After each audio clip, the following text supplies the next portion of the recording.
రాజన్న సిరిసిల్ల జిల్లా Illanthakunta police station పరిధిలో వల్లంపట్ల గ్రామంలో నిన్నటి రోజున మధ్యాహ్నం సమయంలో సిరిసిల్ల డిపో చెందిన ఒక ఆర్టీసీ డ్రైవర్పై దాడి జరిగిందని మనం వైరల్ అవ్వడం చూసాము.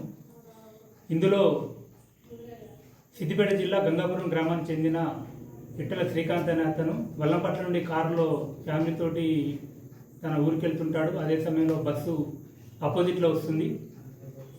ఆ క్రమంలో బస్సు డ్రైవర్ తనకు సైడ్ ఇవ్వలేదని అతను కొంత దూరం ముందుకెళ్ళి మళ్ళీ కారు దింపుకొని వచ్చి బస్సుకు కారు అడ్డం పెట్టి ఆ బస్సులోకి ఎక్కి ఆ డ్రైవర్పై దాడి చేయడం జరిగింది. కాలుతోటి తన్నడం, చేతితోటి కొట్టడం జరిగింది. దీనిపై అటు డ్రైవరు కల్లూరి బాలరాజు పోలీస్ స్టేషన్లో ఫిర్యాదు చేయగా కేసు నమోదు చేసి దర్యాప్తు చేయడం జరిగింది. దర్యాప్తులో భాగంగా ఈ రోజున అటు దాడికి పాల్పడిన విట్టల శ్రీకాంత్ను అరెస్ట్ చేయడం జరిగింది.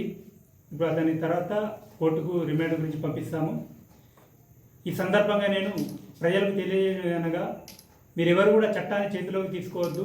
ఎవరైనా మీకు సైడ్ ఇవ్వకుంటే అదే ఇవ్వకుంటే ఆపి బస్ పైన ఉంటుంది, వాళ్ళకు కంప్లైంట్ చేయండి లేదా పోలీస్ స్టేషన్కి చేయండి. అంతేగాని చట్టాన్ని చేతిలో తీసుకొని బస్సు డ్రైవర్లపై దాడి చేస్తే కఠినంగా చట్ట ప్రకారం శిక్షింపబడతారు. కావున ఇది గమనించాలని తెలియపరుస్తున్నాం. విధుల్లో ఉన్న ప్రభుత్వోద్యోగులపై దాడి చేయడం తీవ్ర నేరంగా పరిగణించబడుతుంది.